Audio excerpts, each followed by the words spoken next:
Wah, kenceng suaranya. Tapi sebenarnya belum terlalu kenceng karena kita sebenarnya kesini tuh pengen makan.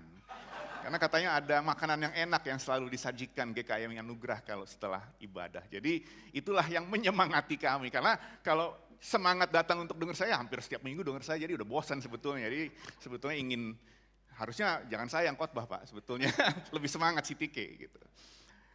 Memang saya dengar katanya memang ada makanan enak setelah ibadah gitu. Jadi saya akan berkhotbah dengan cepat, dengan semangat. Kenapa? Supaya kita akan cepat sampai sana dan semangat makan-makan itu. Ya kan? Itu lebih penting gitu. Hari ini Indonesia libur. Ya. Satu-satunya negara di Asia yang menjadikan hari kenaikan Yesus Kristus itu sebagai libur nasional. Ya, tepuk tangan dong buat Indonesia, istimewa loh. Nah, kita patut bersyukur, apalagi sebagai negara di mana kita adalah kelompok agama yang lebih kecil, ya, yang minoritas. Ini bisa menjadi hari libur nasional. Di Filipina, saya lihat di situ yang mayoritas Katolik aja nggak libur. Ya. Tapi saya mau jujur, di antara semua perayaan besar gereja, kenaikan itu adalah satu perayaan yang paling sering terlewat begitu saja. Kita lewatin begitu saja, mungkin karena memang hari Kamis jatuhnya, kita ingin istirahat dari kesibukan kita, ya udahlah, ntar juga minggu ke gereja lagi, gitu kan.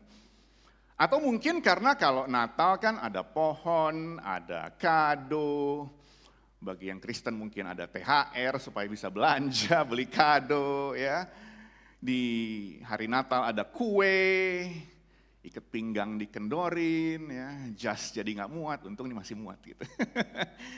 Kalau di Jumat Agung ada pertobatan, ya, kita mengingat karya Kristus di kayu salib.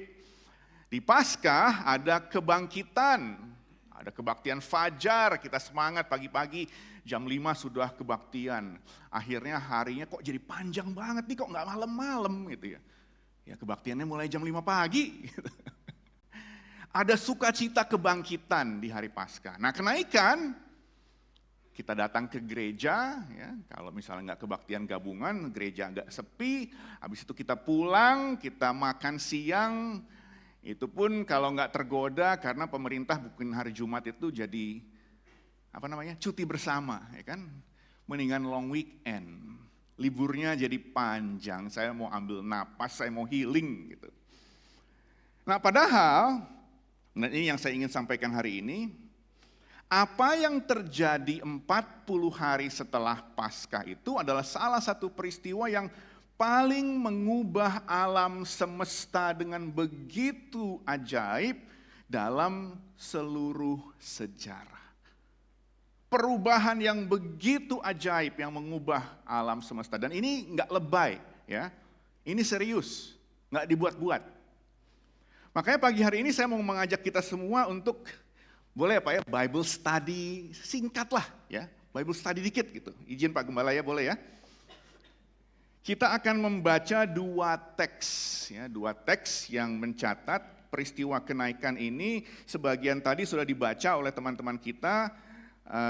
Dua teks itu adalah Lukas 24 ayat 44 sampai 53 dan Kisah Para Rasul 1 sampai 11. Nah sebenarnya kalau mau lengkap ikut cerita kebangkitan ini ada dua teks lagi yang akan menjadi bacaan, yaitu Mazmur 93 dan Efesus 1 15 sampai 23. Tapi kalau dibaca semua kapan makannya, ya kan? Nanti nggak makan-makan, khotbah terus gitu. Jadi dua ayat aja. Lukas 24 ayat 44 sampai 53 dan Kisah Para Rasul. Saya bacakan untuk kita semua. Lukas 24 44 sampai 53. Ia, ini Yesus, berkata kepada mereka, inilah perkataanku yang telah kukatakan kepadamu ketika aku masih bersama-sama dengan kamu, yakni bahwa harus digenapi semua yang ada tertulis tentang aku dalam kitab Taurat Musa dan kitab Nabi-Nabi dan kitab Mazmur. Lalu ia membuka pikiran mereka sehingga mereka mengerti kitab suci. Katanya kepada mereka, ada tertulis demikian, Mesias harus menderita dan bangkit dari antara orang mati pada hari yang ketiga, dan lagi dalam namanya, berita tentang pertobatan dan pengampunan dosa harus disampaikan kepada segala bangsa, mulai dari Yerusalem. Kamu adalah saksi dari semuanya ini. Dan aku akan mengirim kepadamu apa yang dijanjikan Bapakku. Tetapi kamu harus tinggal di dalam kota ini sampai kamu diperlengkapi dengan kekuasaan dari tempat tinggi. Lalu Yesus membawa mereka keluar kota sampai dekat Betania. Di situ ia mengangkat tangannya dan memberkati mereka. Dan ketika ia sedang memberkati mereka, ia berpisah dari mereka dan terangkat ke sorga. Mereka sujud menyembah kepadanya, lalu mereka pulang ke Yerusalem dengan sangat bersukacita. Mereka senantiasa berada di dalam bait Allah dan memuliakan Allah. Lalu Kisah Para Rasul 1-11.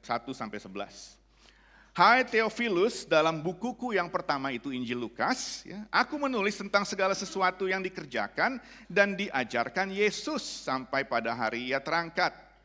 Sebelum itu ia telah memberi perintahnya oleh Roh Kudus kepada rasul-rasul yang dipilihnya. Kepada mereka ia menunjukkan dirinya setelah penderitaannya selesai, dan dengan banyak tanda ia membuktikan bahwa ia hidup. Sebab selama 40 hari ia berulang-ulang menampakkan diri dan berbicara kepada mereka tentang kerajaan Allah. Pada suatu hari ketika ia makan bersama-sama dengan mereka, ia melarang mereka meninggalkan Yerusalem. Itu sudah dikatakan di Injil Lukas sebelumnya ya. Dan menyuruh mereka tinggal di situ menantikan janji apa? Janji Bapa. Ya. Yang demikian katanya, telah kamu dengar daripadaku. Sebab Yohanes membaptis dengan air, tetapi tidak lama lagi, 10 hari lagi setelah peristiwa ini, kamu akan dibaptis dengan Roh Kudus. Maka bertanyalah mereka yang berkumpul di situ, Tuhan, maukah engkau pada masa ini memulihkan kerajaan bagi Israel? Jawabnya, ini penting sekali jawabannya untuk kita. Engkau tidak perlu mengetahui masa dan waktu yang ditetapkan Bapa sendiri menurut kuasanya, tetapi ya, kamu akan menerima kuasa. Siapa yang mau terima kuasa? Sedikit banget yang tunjuk tangan. Hanya Pos Citra dan Siti K. Gimana nih anugerah? Mau nggak? Apa sudah penuh dengan kuasa? Haleluya, amin. Tetapi kami akan menerima kuasa kalau Roh Kudus turun ke atas kamu, dan kamu akan menjadi saksi-saksiku, kecepatannya. Di Yerusalem dan di seluruh Yudea dan Samaria dan sampai ke ujung bumi. Sesudah ia mengatakan demikian, terangkatlah ia disaksikan oleh mereka dan awan menutupnya dari pandangan mereka.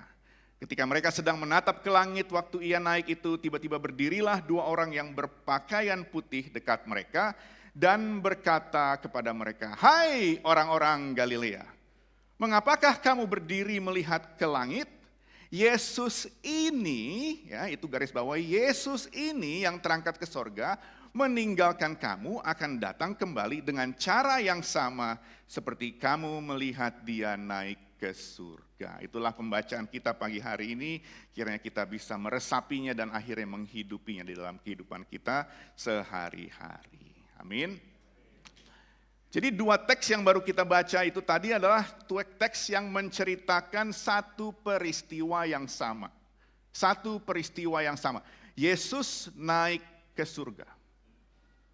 Sesuatu yang banyak gereja lafalkan setiap minggu dalam pengakuan iman rasuli. Tapi mungkin melafalkannya terlalu buru-buru, sehingga lewat begitu saja. Oleh karena itu kita perlu berhenti sebentar ketika kita melafalkan, mungkin minggu ini, minggu depan, atau di gereja lain ya.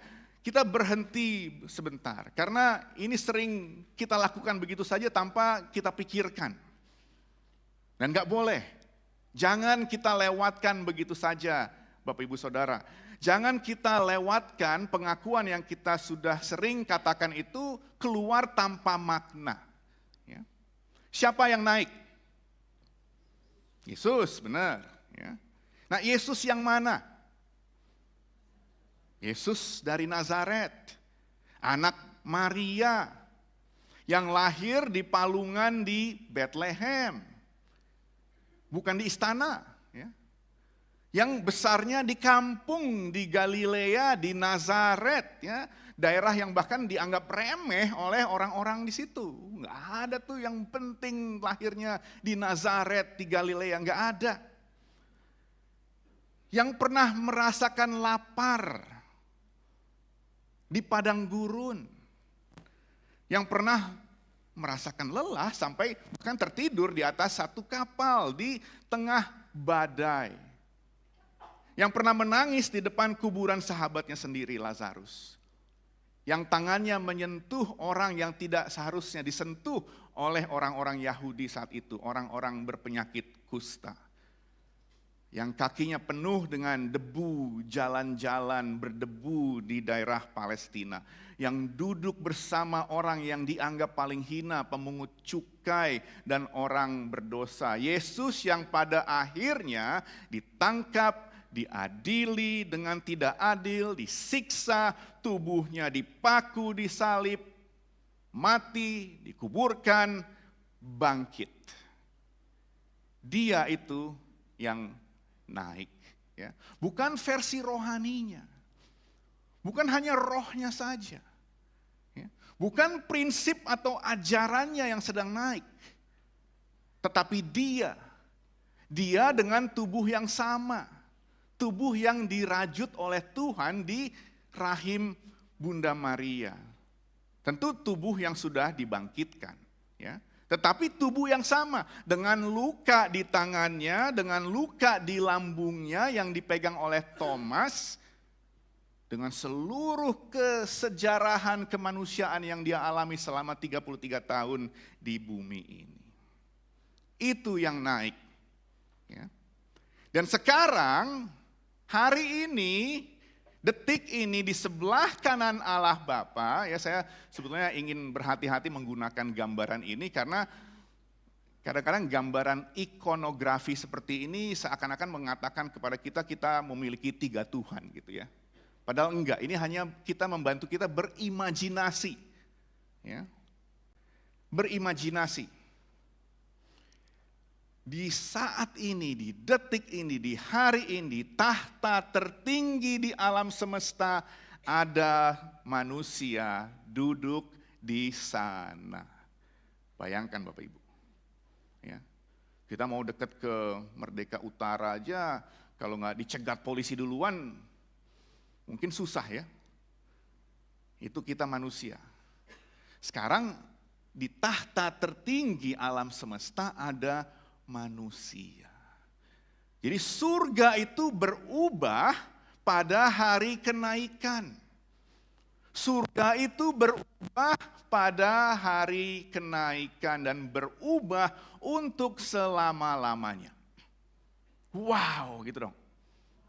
Faktor wow-nya ini tinggi banget sebetulnya, ya. Kalau pakai bahasa gaul, faktor wow-nya itu setinggi surga kira-kira. Nah sekarang kita perlu bertanya, mengapa? Mengapa manusia yang duduk di sana? Mengapa bukan malaikat? Mengapa bukan roh? Mengapa bukan sekedar kehadiran Allah yang abstrak? Ya, yang enggak berbentuk. Kenapa enggak itu? Nah jawabannya sebetulnya mengejutkan. Jawabannya adalah karena memang dari semula begitulah rencana Allah Tritunggal. Dari sejak awal penciptaan, itulah tujuan dari Allah menciptakan. Justo Gonzalez, ya, seorang teolog terkemuka keturunan Kuba Amerika, mengingatkan kita pada sesuatu yang sangat menohok ketika ia menafsirkan teks Lukas ini. Dia berkata, ketika Allah menciptakan manusia menurut gambarnya, gambar yang dimaksud itu bukan sesuatu yang abstrak, bukan sekedar lukisan atau sketsa, tetapi gambar itu adalah firman yang akan berinkarnasi nantinya. Artinya apa? Artinya Adam dan Hawa itu sebetulnya diciptakan menurut gambar Yesus. Kita semua pun diciptakan menurut gambar Yesus. Yesus itu adalah cetak biru, blueprint dari kemanusiaan. Tapi kan Adam datang duluan. Ya nggak apa-apa. Apa yang dikatakan oleh Paulus di Kolose 1 ayat 15, ia adalah gambar Allah yang tidak kelihatan. Ianya itu bukan Adam, tetapi Yesus yang sulung, yang lebih utama dari yang diciptakan. Itulah Yesus Kristus. Mengapa? Karena manusia dari sejak semula diciptakan itu dirancang untuk bersatu dengan Allah. Jadi inkarnasi itu bukan rencana darurat. Ya, kadang-kadang kan kita menganggapnya karena manusia sudah jatuh ke dalam dosa, ada Tuhan datang. Seakan-akan itu plan B, bukan ya. Inkarnasi itu adalah tujuan penciptaan yang sedang berjalan menuju kepenuhannya. Dan kenaikan itu adalah momen di mana tujuan itu mulai terwujud. Jadi dalam satu rangkaian narasi keselamatan. Di sini Gonzales mengatakan, now there is one of us, where we shall all be. From the very point of creation we were intended to be. Sekarang ada salah satu dari kita di tempat di mana semua kita akan berada, di mana sejak titik penciptaan kita memang dimaksudkan untuk berada. Jadi tujuan Allah menciptakan itu akhirnya tujuannya adalah untuk kita bersama-sama dengan Dia. Jadi Yesus naik ke surga itu bukan sebagai pendatang, bukan sebagai tamu. Ini memang rumahnya. Rumah yang dari semula Allah siapkan untuk kemanusiaan kita. Bukan roh kita ya, kemanusiaan kita. Inilah pemenuhan dari apa yang Allah maksudkan sejak Ia pertama kali membentuk manusia dari debu tanah dan menghembuskan nafasnya ke dalam kehidupan kita. Ini bukan kecelakaan sejarah Bapak Ibu Saudara, ini bukan kejutan yang tidak direncanakan. Ini adalah rencana Allah yang telah sampai pada satu babak baru.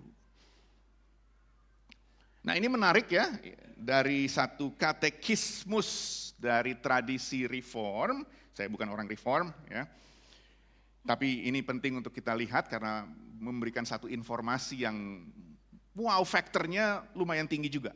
Ya. Ini adalah pengakuan iman yang ditulis pada tahun 1563 dan menangkap ini dengan sangat indah. Dan bentuk pengakuan iman ini adalah pertanyaan-jawaban, pertanyaan-jawaban, pertanyaan-jawaban. Dan pertanyaan nomor 49 bertanya, apa manfaat kenaikan Kristus ke surga bagi kita? Dan katekismus ini memberikan 3 jawaban yang akan menjadi inti dari khotbah hari ini. Tapi saya mau garis bawahi dulu jawaban kedua. Ya. Yang dalam bahasa Latin berbunyi carnem, itu daging, carnal. Ya. Carnem nostram, kita semua. In caelo habemus, di surga berada. Kalau kita mau terjemahkan dengan lebih mudah, kita memiliki daging di surga. Jadi di surga sana itu, tadi gambar tadi, ada daging manusia, daging kita di surga. Bukan jiwa saja yang melayang-layang, tapi dalam kemenumbuhan kita. Bukan roh kita saja, tetapi daging kita, materialitas kita, kemanusiaan kita. Tubuh, sejarah, pergumulan, air mata sudah ada di sana di dalam diri Kristus yang adalah kepala kita. Jadi ketika kita menginjili, ya, memberikan kabar baik, kita tidak menginjili supaya jiwa-jiwa selamat. Tapi jiwa dan tubuh itu selamat. Makanya pekerjaan penginjilan itu bentuknya selalu rupa salib, ke atas dan horizontal. Dan kadang-kadang porsi kita ada yang lebih ke atas, ada yang horizontal. Ketika kita bekerja dalam hal-hal sosial dan memberikan kenaikan kepada kehidupan sosial seseorang, itu pun pembagian kabar baik. Kemarin Pak PHT membahas tentang peace and justice, damai dan keadilan. Itu adalah salah satu ciri khas Anabaptis Mennonite yang harus kita rangkul. Kenapa? Karena itulah pekerjaan penginjilan juga. Mengabarkan perdamaian dengan keadilan. Bukan hanya tujuannya supaya orang ke surga aja. Kadang-kadang orang Kristen kan ya fokusnya ke surga mulu gitu. Yang di sini dilupakan. Nggak boleh. Karena ada daging kita di surga. Surga itu bukan hanya ruang bagi yang spiritual murni aja. Tapi tubuh. Sejak hari kenaikan ada daging di sana, ada kemanusiaan di sana selama-lamanya. Tidak bisa dicabut, tidak bisa dibatalkan. Haleluya. Ini berita luar biasa. Ya. Terutama bagi kita yang hidup di dunia yang sering merendahkan manusia. Oh, kita tahu itu. Ya. Orang diseram air keras. Gimana merendahkan manusia itu kan? Merendahkan manusia yang memperlakukan manusia itu sekedar angka, statistik, ya, sebagai alat, sebagai suara kalau lagi pemilu. Tapi kalau udah menang, suara yang dibungkam, ya kan? Sebagai masalah yang perlu disingkirkan. Allah sudah menjawab dengan cara yang paling radikal. Kemanusiaan itu begitu berharga. Begitu berharganya sampai ia sendiri mengenakan kemanusiaan kita selama-lamanya. Berikan wow bagi Tuhan kita dong. Wow. Itu loh. Ya. Jadi jangan lagi penginjilan untuk selamatkan jiwa-jiwa, ya, bukan ya. Tapi selamatkan tubuh dan jiwa. Amin. Buktinya ada di tahta surga. Bahwa kemanusiaan itu begitu berharga. Ya.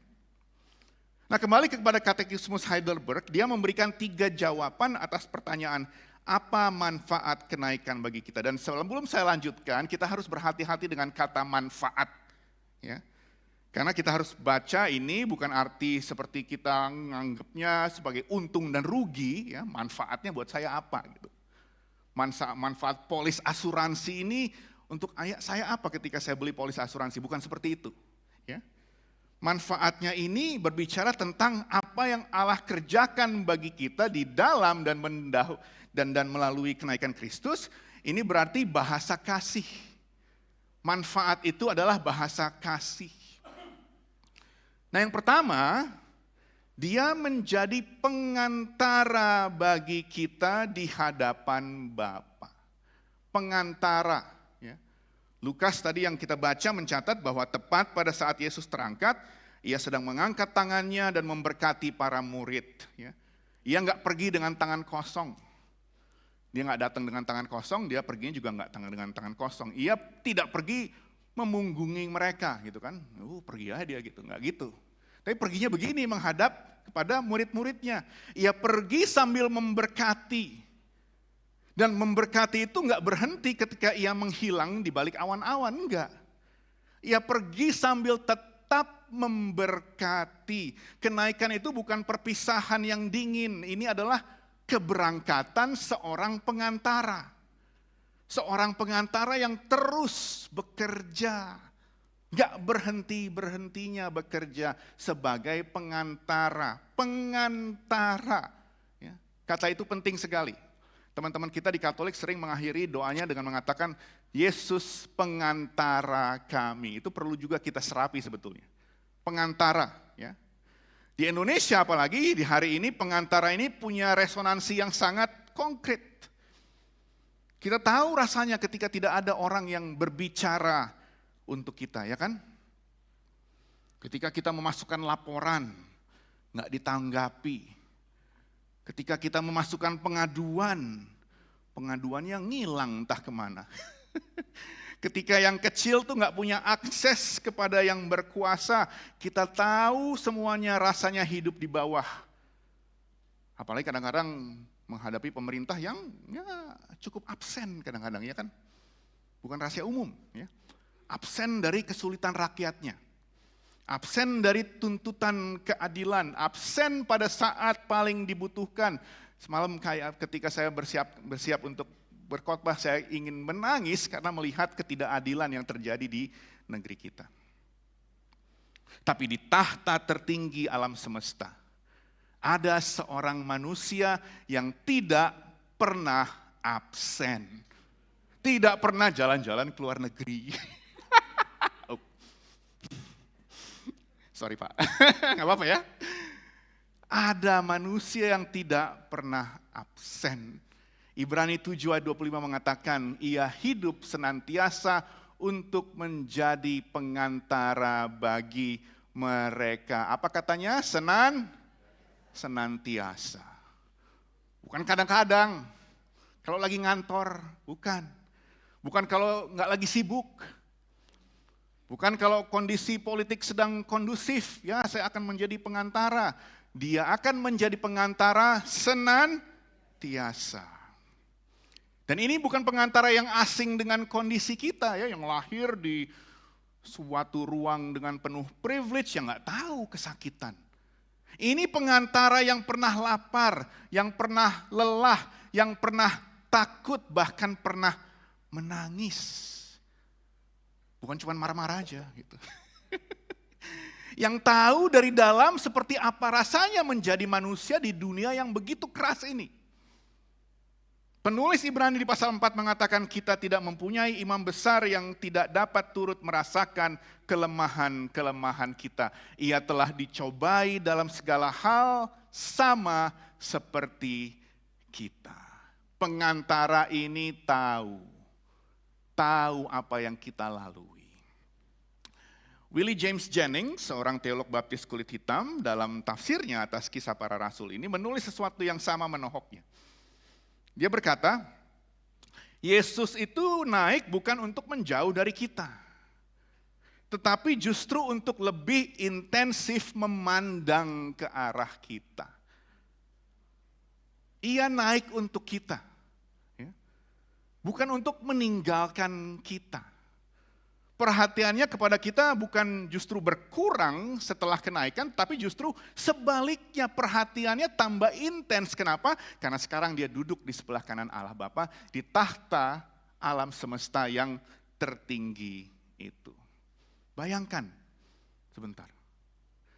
Di tengah-tengah segala yang sedang terjadi, tekanan ekonomi yang semakin berat, ketidakpastian yang sedang menghimpit, kekuasaan yang kadang-kadang kita rasakan semakin mengabaikan yang lemah, ada seseorang manusia di tahta surga yang sedang memandang ke arah kita. Yang sedang berbicara juga atas nama kita. Yang tidak pernah sedetik pun berhenti menjadi pengantara kita. Ini bukan kata-kata penghiburan kosong. Bukan PHP. Ini adalah realitas teologis yang paling kokoh yang kita miliki melalui simbol ini. Para murid di Kisah Para Rasul 1 baru saja kehilangan kehadiran fisik Yesus, ya kan? Mereka menatap ke langit, bingung, mana nih Yesus, bingung gitu, sedih, kehilangan. Dan akhirnya dua malaikat justru mengatakan, ngapain lu natap-natap ke langit? Yang pertama kan silau ya, dulu kan belum ada kacamata hitam, ngapain lihat ke langit, silau gitu, ngapain gitu. Bukan karena Yesus itu nggak penting, tapi karena ada pekerjaan yang menunggu.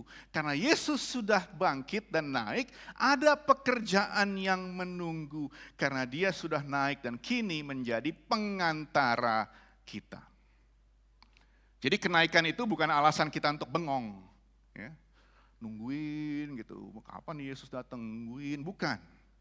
Kenaikan adalah jaminan bahwa kita tidak pernah sendirian dalam pekerjaan-pekerjaan yang Tuhan berikan, tugaskan kepada kita. Amin. Itu manfaat yang pertama. Kita punya pengantara di hadapan Bapa. Manfaat kedua, saya ulang lagi slide ini.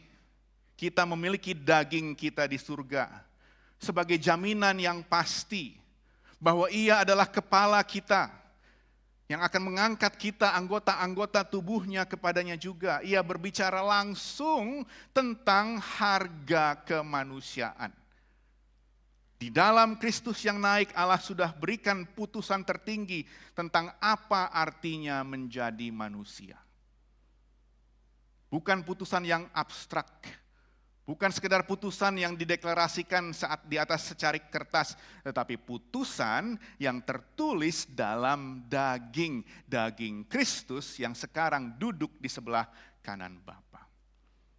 Kemanusiaan itu begitu berharga, Bapak Ibu Saudara. Begitu berharganya sampai Allah anak mengenakannya selamanya. Begitu berharga sampai surga sendiri memiliki daging. Ini kabar baik yang luar biasa bagi kita semua. Tapi juga kabar baik yang menantang. Menantang kita semua. Kenapa? Karena kalau kemanusiaan itu berharga di hadapan Allah, begitu berharga di hadapan Allah, maka pertanyaannya, kemanusiaan yang mana? Kemanusiaan siapa? Hanya kelompok kita sendiri kah? Orang Kristen aja yang berharga. Karena kan kita sudah diselamatkan. Apa itu? Hanya kemanusiaan yang seiman dengan kita? Nah, di sini kita perlu jujur, Bapak Ibu Saudara. Jujur terhadap satu tendensius kita. Ya, sekali lagi saya dibantu oleh Willie Jennings yang mengatakan bahwa kita ini punya fantasi nasionalistis. Nationalist fantasy, bukan fantasi nasionalis ya, maksudnya kita bangga dengan Indonesia, bukan itu. Tapi fantasi nasionalistis. Ini adalah godaan yang jauh lebih dalam dan jauh lebih universal. Godaan yang selalu dialami oleh setiap kelompok, termasuk kelompok agama, kelompok negara, dan seterusnya. Godaannya apa? Kita tarik nih batas. Ini batasan saya. Kamu di luar. Habis itu kita bangun tembok yang tinggi supaya saya bisa di sini, kamu di luar sana. Dan kita kutip tuh Roma 8 ayat 31. Allah ada di pihak kita, siapa yang akan melawan kita? Gitu kan. Haleluya. Gitu. Keselamatan itu hanya punya kelompok kami, yang di luar itu adalah ancaman. Yang berbeda itu musuh. Ya. Jennings berkata godaan ini sebelumnya sejak awal sudah ada dialami oleh murid-murid. Itu yang ditanyakan oleh murid-murid kepada Yesus. Tuhan, mereka katakan, maukah engkau pada masa ini memulihkan kerajaan bagi Israel? Pertanyaan ini sangat manusiawi. Pertanyaan orang-orang yang sudah lama tertindas dan ingin merdeka. Kita pun juga punya pertanyaan-pertanyaan seperti ini dan kita tidak bisa dengan mudah menghakimi mereka. Ya. Kapan giliran kami Tuhan? Kapan kelompok kami naik? Kapan kita punya perwakilan di pemerintahan? Gitu kan? Kapan izin gereja keluarnya cepat Tuhan? Tapi Yesus tidak menjawab pertanyaan itu. Dia mengalihkan, dia katakan bukan waktunya untuk tahu kapan dan bagaimana. Yang perlu kalian tahu adalah kalian akan menerima kuasa dan kalian akan menjadi saksi-saksiku di Yerusalem, di Yehuda, di Samaria, bahkan seluruh bumi. Perhatikan urutannya ya. Yerusalem itu rumah sendiri. Yudea, wilayah yang kita kenal dengan familiar. Samaria itu tadinya musuh kita. Orang yang kita anggap najis walaupun sebetulnya saudara juga gitu. Ya. Mereka nih nggak murni, separuh kafir gitu. Itulah orang yang kita anggap Samaria. Ujung bumi yang sama sekali asing, nggak terbayangkan sebelumnya. Dan perhatikan juga apa yang Yesus janjikan, kuasa untuk menjadi saksi. Kuasa bukan untuk menaklukkan orang lain, tetapi untuk jadi saksi. Maksudnya apa? Untuk pertama-tama menyaksikan. Menyaksikan apa? Menyaksikan pekerjaan Allah di tempat-tempat itu. Oh, Allah bekerja di Yerusalem. Oh, Allah bekerja di Yudea. Oh, Allah bekerja di Samaria. Oh, ternyata Allah bekerja di ujung bumi sana. Bukan kita yang kayak bawa Allah kepada Yerusalem, Yudea, Samaria. Bukan. Tetapi menyaksikan Allah yang terlebih dahulu sudah hadir di semua tempat. Allah yang tidak mengenal batas-batas yang kita bangun. Ini sangat relevan bagi kita hari ini. Kenapa? Karena di tengah dunia yang semakin terfragmentasi, semakin banyak tembok yang kita bangun, semakin banyak kecurigaan, semakin mudah orang itu dibagi menjadi kawan dan lawan. Saya pun terus terang sering tergoda. Tapi gereja dipanggil untuk menjadi tanda bahwa ada cara lain untuk bisa hidup bersama. Bahwa persekutuan yang melampaui batas suku, kelas, bangsa itu bukan sesuatu yang naif, bukan sesuatu fantasi, tetapi kehendak Allah itu sendiri. Termasuk, dan ini perlu kita sebut jelas karena godaan ini seringkali menghinggapi kekristenan ya, godaan untuk mendukung klaim-klaim kelompok tertentu atas tanah, atas kekuasaan dengan menggunakan bahasa teologis. Anggapan bahwa ada satu kelompok etnis tertentu yang memiliki hak ilahi yang lebih tinggi atas tanah, atas kekuasaan, atas nasib orang lain. Salah besar. Ini bukan teologi kenaikan Yesus Kristus. Kristus yang naik itu bukan naik untuk mengangkat satu bangsa atas bangsa lain, ia naik untuk menarik semua manusia kepada dirinya, seperti yang dia katakan di Yohanes 12.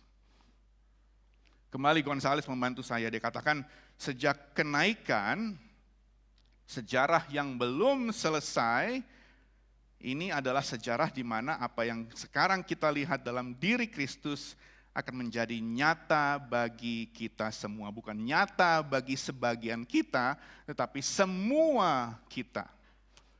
Kemanusiaan yang berharga di tahta surga itu bukan kemanusiaan satu kelompok. Ini adalah kemanusiaan kita bersama. Jadi manfaat dari kenaikan Kristus, kita memiliki daging di surga. Yang ketiga, ya, kita rayakan 10 hari lagi. Ia mengutus rohnya. Mengutus rohnya sebagai jaminan timbal balik. Sehingga oleh kuasanya kita tidak lagi mencari yang duniawi. Melainkan yang surgawi. Yang duniawi itu menguasai orang lain. Yang surgawi memerdekakan orang lain. Itu bedanya. Di mana ia duduk di sebelah kanan Allah, dia mencurahkan rohnya. Roh Kudus adalah jaminan timbal balik. Perhatikan frasa itu, timbal balik. Ya, timbal balik, artinya apa? Dua arah. Kristus yang sudah naik, membawa kemanusiaan kita, dan dari sana ia mengutus rohnya untuk turun atas kita semua. Atas semua daging, kata kita kisah para rasul. Jadi kenaikan dan Pentakosta itu bukan dua peristiwa yang terpisah, tetapi dia adalah dua sisi dari satu gerakan Allah yang sama. Tapi sebelum Pentakosta datang, ada sebuah adegan yang sangat manusiawi yang kita gumulkan hari ini. Yesus baru saja terangkat, awan membawa dia pergi, para murid yang berdiri di Bukit Zaitun menatap ke langit terus, menatap kemana nih? Yesus bersedih, mungkin berair mata. Sampai 2 malaikat menegur mereka. Ngapain kamu orang Galilea lihat-lihat ke langit? Ini teguran yang harus kita terima. Tapi bukan teguran yang kejam, karena ini adalah teguran yang penuh kasih. Ini semacam dia mengatakan, hey, udah, dia sudah pergi. Tapi pergi bukan untuk meninggalkan kalian, ia akan kembali. Dan sementara kalian menunggu, ada pekerjaan yang menunggu. Jennings berkata bahwa bahaya dari terus menatap ke langit itu adalah kita bisa dengan mudah berubah menjadi penonton. Ya, penonton. Udah nungguin nonton aja. Gitu. Siapa yang lewat di depan jalan, nonton. Akhirnya nggak ngapa-ngapain kan? Yesus bukanlah pahlawan aksi yang harus terus kita saksikan dari kejauhan. Dia bukan superhero yang kita konsumsi sebagai tontonan di bioskop. Menonton Yesus dan menunggu Yesus bisa dengan sangat mudah menggantikan mengikut Yesus. Dan Jennings menambahkan sesuatu yang luar biasa. Dia katakan, perjalanan Yesus ke surga menjadi perjalanan kita ke ujung bumi. Perjalanan Yesus ke surga menjadi perjalanan kita ke ujung bumi. Bentuknya apa Bapak Ibu Saudara? Vertikal, horizontal. Rupa salib. Jadi kenaikan itu bukan undangan untuk kita berdiam. Sebetulnya kenaikan itu adalah pelantikan. Kita diutus. Lukas 24 ayat 47 mencatat kata-kata terakhir dari Yesus. Dia katakan pertobatan dan pengampunan dosa harus diberitakan kepada semua bangsa mulai dari Yerusalem. Dan kamu adalah saksi dari semua ini. Saksi, bukan penonton, ya, saksi. Kita harus ingat Lukas menulis 2 buku ini, Injil Lukas dan Kisah Para Rasul sebagai narasi yang belum selesai. Kisah Para Rasul berakhir dengan Paulus yang berkhotbah di Roma. Tapi nggak ada kesimpulan yang rapih, nggak ada kata selesai. Kenapa? Karena memang ceritanya belum selesai. Roh yang turun yang sama itu pada hari Pentakosta, roh yang menggerakkan Paulus, Petrus, Stefanus, Filipus, Priskila, Lydia adalah roh yang sama yang menggerakkan kita hari ini.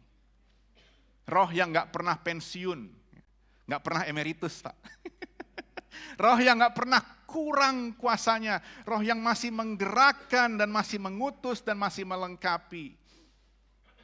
Di tengah pergumulan kita, di tengah pemerintahan yang absen, di tengah ekonomi yang menekan, di tengah ketidakpastian yang menghimpit, gereja bukan institusi yang menunggu dan menunggu, semoga keadaan membaik. Gereja adalah institusi yang bergerak. Gereja adalah komunitas yang sudah dilantik, yang sudah menerima kuasa, yang sudah diutus. Amin.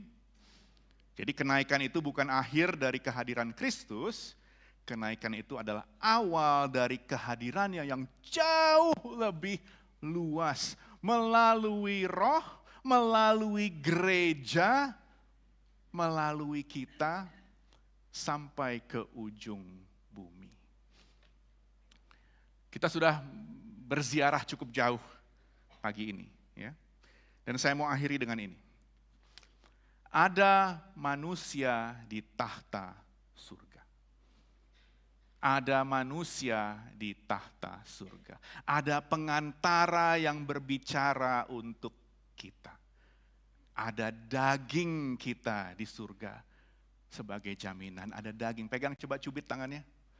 Ada daging kita di surga. Ada roh juga yang mengutus kita untuk bergerak. Kita hidup di antara 2 peristiwa. Antara kenaikan dan kedatangannya kembali. Dan Lukas menyebut waktu ini sebagai waktu kesaksian. Waktu untuk kita bersaksi dan menyaksikan karya Allah. Waktu di mana gereja dipanggil untuk menjadi tubuh Kristus yang nyata. John Calvin menulis Kristus naik ke surga bukan untuk menikmati kebahagiaan surgawi sendirian, tetapi untuk memenuhi segala sesuatu. Ia naik untuk hadir di mana-mana. Ia naik supaya tidak ada satu sudut pun dari ciptaan ini yang luput dari kehadirannya. Ini sebenarnya mengaminkan apa yang Paulus sendiri tulis dalam surat Efesus. Ya. Dan ini bukan klaim kecil Bapak Ibu Saudara. Ini adalah panggilan yang besar bagi kita.